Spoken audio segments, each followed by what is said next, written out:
المنطقه دي والفور هيد من الحاجات اللي اسمها عين ثالثه بيسموها عين ثالثه، دي اللي هنحطها على الارض. لمجرد بس الوضع ده على الارض بيفرغ طاقه نيجاتيف عاليه جدا.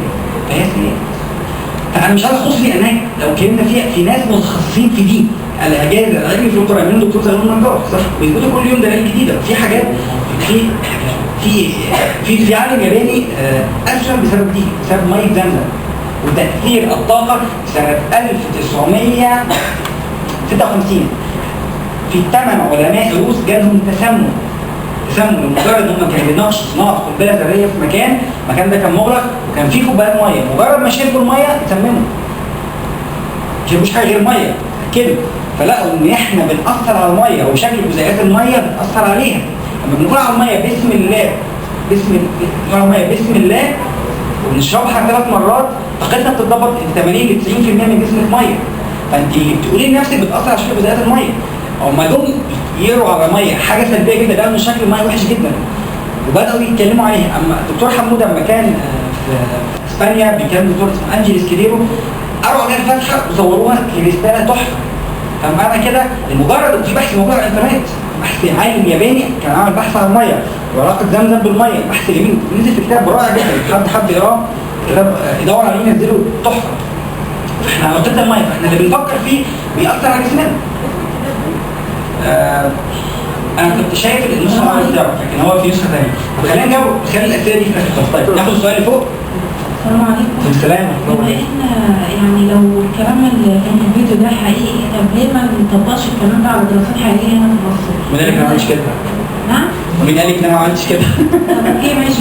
تمام. انا دلوقتي في كليه التمريض ان شاء الله وحابه ان انا اقدر ماستر دكتوراه، طب ليه ما نستخدمش بقى الحاجات دي بشكل اوسع ان احنا ندخل للناس؟ انا شايفه من خلال العمل او من خلال دراستي ان في فعلا نسبه كبيره من الناس طاقه السلبيه جواها فعلا مؤثره عليها. يعني انا ادخل بيقول لي انا عندي صداع شديد، جاست بس ان انا اديله ميه معقمه بعدها ب 10 دقائق يقول لي لا خلاص الصداع راح.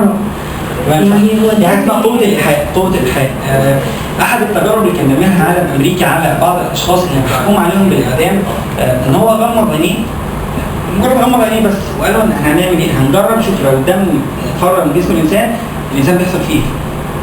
قال له كده فأنت هتموت إن الدم ينزل منك قطرات بالظبط كده. فغمى عينه المهم حط زي خرطوم ما دخلوش جوه وحط الخرطوم ده ميه لكن هو بينقط تك تك تك تك. بعد ساعة الراجل مات. لأن هو نفس الشخص يعني محدش جنبه لكن مات بقوة الإيحاء. الخيال نفسه ليه تأثير كبير جدا على الشخص. في قصص كتير على الكلام ده كله. أنا فعلا بدأت أنا أخذت الحرية النفسية أعتقد في آخر شهر 1 اللي فات في 2012. من هنا أنا لسه عملت أول كورس في القاهرة، يعتبر كانوا 10 أفراد بس، دول أول مجموعة تاخد EFT المستوى الأول. فخلال الفترة دي أنا كنت بعمل أبحاث وأمسيات في مستشفى العباسية للطب النفسي وتأثيرها، وعملنا هنشتغل لحد إدمان، لدرجة إن واحد منهم حضر معايا في الEFT وبدأ يشتغل بقوة وبدأ نعمل نتائج عشان نعملها كحسبات. ومؤخرا الجمعية الأمريكية للطب النفسي اعتمد الحرية النفسية كعلاج نفسي مبني على البرهان. خش شوفوا البحث موجود على موقع الحرية النفسية هقول لكم في الآخر، وخش اقروا البحث إن هو كعلاج معتمد للطب النفسي. حد هنا أخصائي نفسي أو طبيب نفسي سايكاتريست؟ أخصائية ولا إيه؟ ليست سايكاتريك يعني. ممتاز. اتفضل. عندي سؤال بس دلوقتي الطب نفسه يعرف حاجات دي تمام. يبقى مش الأزمات بتاعته ليها سايد افكت أكيد. دوت ملوش سايد افكت. ليه مش مثلا سبيل ان انا انمي علم زي ده طالما هو نسبة النجاح زي ما انا قريت 98%. ايه ما شاء الله. كتير. انا مش هقدر اجيبه بصراحه لكن احنا قلنا يا جماعه في حاجه اسمها كذا تاخدوا المحدود بتاعك، لان انا مش هقدر اجبر الجوهر ان هو ياخد. لكن في علوم كتير احنا ما نعرفش عن اي حاجه. الطاقه مثلا اللي رواد الطاقه في مصر واحد اسمه مدرس اسمه محمد عيسى، ما اعرفش حد سمع عنه، هو من اقوى الناس اللي شفتهم درستهم في حياتي في مجال الطاقه، هو الوحيد اللي معتمد في مصر في البرانيك هيلينج. محمد طبعا صديق جدا. كان احد الحالات اللي عالجها واحده كان عندها بعد شمع جميع كانسر. اشتغل مع الطب نفسه قال لي دي خلاص خدوها انت ما لهاش اي حاجه عندنا خالص، فخدوها خلاها تموت في بيتها يعني بدل ما تموت عندنا في البلد خلاها تموت في بيتها. فطبعا الناس كانوا يائسين تماما. فراحوا محمد قالوا تعالى عايزين نساعدك اشتغل معاها. الكانسر قل بنسبه 25% بالعلاج بالضغط. بالضغط. لكن انا ما اقدرش اقول لحد ما تاخدش دواء وتاخد دواء، لكن يا جماعه في علاجات جديده، لكن لما الطبيب نفسه اللي هو عارف الناحيه الفسيولوجيه بتاعت الجسم وعارف الادويه وحافظ كل ده وياخد دي كمان، اعتقد قوه ضاربه. اعتقد كده النهارده انت كطبيب نفسي او حتى طبيب رعاية بتاخد علاجات مختلفه. النهارده يعني لو اي حد بينزف النهارده عنده نتيجه جرح في ايديه ممكن افرض في ثانيه. طب ده الطاقه تعلمين ده؟ انا ممكن في حاجه اسمها الدكتور انجل سكير، جراح اسباني عمل اكثر من 1000 عمليه جراحيه بما يسمى العلاج بالتفكير او هيلينج باي ثينكينج، وفيديوهات لو في وقت افرجكم على الفيديو بيفتح رجل ست يفتحها وشنيور داخل وشنيور خارج. مفيش حاجه. انجل سكير خش اقرا عليه هيلينج باي ثينكينج، علم اسمه كده، وان شاء الله هنعملها قريب جدا في مصر. ان حاجه اسمها التفكير النفسي، عمليه جراحيه ست صاحيه وبتتكلم عادي وتقوم على رجلها وتخرج على رجلها، مفيش التهابات خالص. واحد عنده فتاة مثلا يلعب سكواش بعد 8 ساعات من العمليه، عايزين ايه تاني؟ وده جراح، يعني ده مفيش كلام بعديه، ده جراح يعني شغلته الطب. عمل اكتر من 1000 عمليه جراحيه ديسكفري مثبته علميا ومسجله في المرض. خش هو. انا بدات اعمل بحث، انا عمي استاذ تخدير في جامعه بنها كليه الطب يعني، وبدات اشتغل معاه في دي تحديدا ان احنا هنبدا نشتغل في المستشفى عنده عمليات بالمنظر ده. في حاجه اسمها في الهيبنوزيس حاجه اسمها التخدير الطفيلي. لا جراف انستيزيا، تخدير الطفيلي. انا ممكن اخبر دلوقتي دراع واحد ودوسوا عليه الحقوق اللي انت عايز تحصل حاجه. الفاير ووك بيحط سمعه عن المشي على الدم، بيحصل لك عمليه تخش في الهيبنوتيك ستيت، عمليه التنويم الخفي او الغش او ترانس، وتمشي على الجبر ما تتلسعش. يعني هو كريس انجل كده شاطر؟ مين كريس انجل؟ لا لا لا مش ده القصه دي قصه ثانيه، بس ممكن توصل. خلي بالك من النقطه، التبت الناس اللي بتبت والناس اللي بيعملوا مديتيشن كتير او التامل بشكل كبير قوي بيوصلوا لمراحل عاليه جدا. بدل ما جسمك بيتحكم فيك انت بتتحكم في جسمك. صح ولا لا؟ عشان ناخد فيها ساعات كام حريه نفسيه، لو فتحنا انا بحب جدا المواضيع دي، انت لو اتكلمنا فيها مش هنخلص. اتفضل. الصداع، الالام الجسديه، كل ده نتائج مبهره بتحصل معايا يوميا. المشاكل النفسيه، الفوبيا، كل انواعها، وهنعمل بعمل النهارده على بعض الحالات. دي نتائج حلوه. انا النهارده ما اشتغلتش عليه اصلا، فما اقدرش اقول لك وده من حلو ولا لا، بس ما دام قالوا اكيد ممكن صح. لكن احنا ان شاء الله في برنامج هنعمله قريب جدا وممكن نتعاون هنا مع الشباب ان احنا نقول كمان دمنهور. حاجه واحد من ماركي اسمه ليو انجل، الراجل ده عنده 80 سنه، مش لابس نظاره طبعا، بيعالج النظر بما يسمى بتمارين العين. بيعمل تمارين العين بشكل معين، بيفترض ان العين دي عباره عن عضله، العضله دي بتمرن زي ما هي عضله في الجسم، فممكن تعيد اصلاح النظر مره اخرى.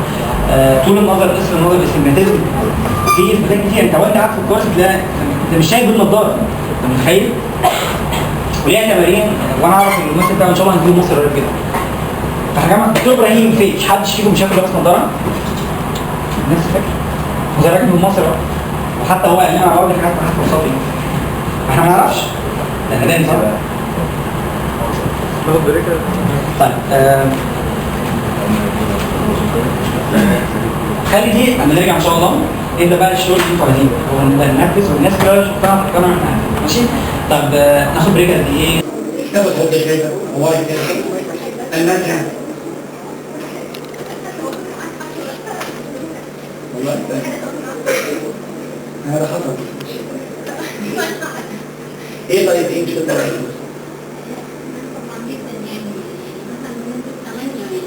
ايه الخاتم يعني مثلا خاتم المال ده يعني ايه الخاتم اللي بتحطه؟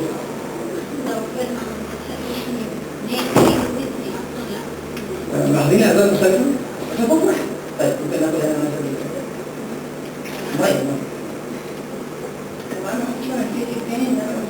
انا قلت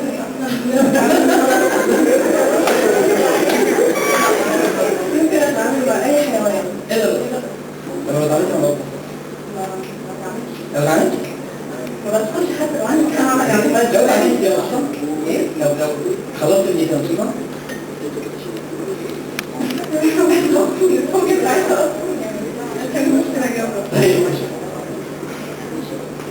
مش خطط لا هذا شطر خلاص نسكب خلينا مثلا هذا احنا معانا هنا حد ممكن ثلاثة النهارده ممكن نختار الاسم كده في الحاجة لا نفس تقف في الاخر خلاص طيب دي مش حاجه لما تشيل عليه تشيل عليه طب ممكن تشيلها وتقف في الاخر او ممكن في الاخر خلاص تقف في الاخر لا انا طلعها في الاخر اقف في الاخر كده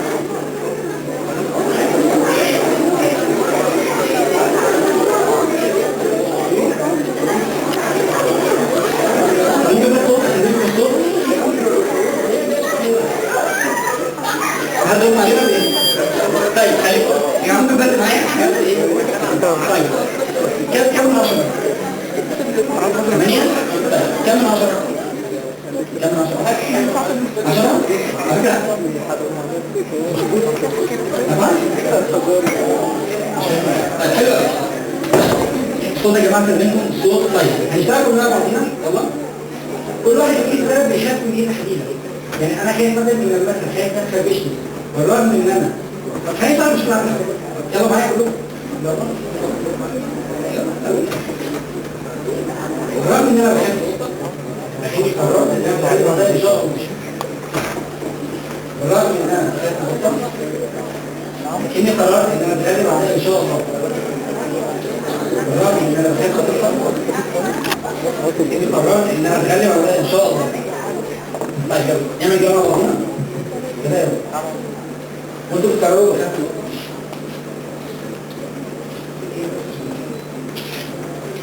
لا مش كده الله ينور عليك تجربة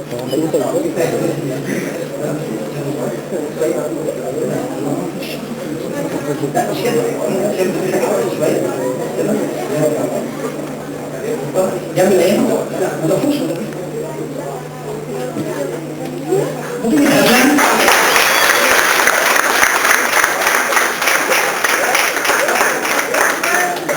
ممكن تعلم الموضوع ايه اللي هتكلم ممكن خلاص ده في الكليه طيب انت حاسه ان ممكن تقراي اي حاجه من الكتاب حاجه ايه ايه طيب لو انت متخيله انت كان ممكن في حياتك تفكري في وجه نقطه شفتيها دلوقتي انت شفتيها ممكن تخليها على فكره ما انا كنت جايبها هنا معاها على الديسك هنا وانت اللي خدتيها وقتها على الشيء احتاجي بجد ان انت قوه اللي انت خدتيها خدتيها على الفوق تعالي هي ممكن اتعامل مع اي شيء اي شيء مهما كانت الزراعه الأوضة تبقى عندها دلوقتي خلاص 100% طيب انا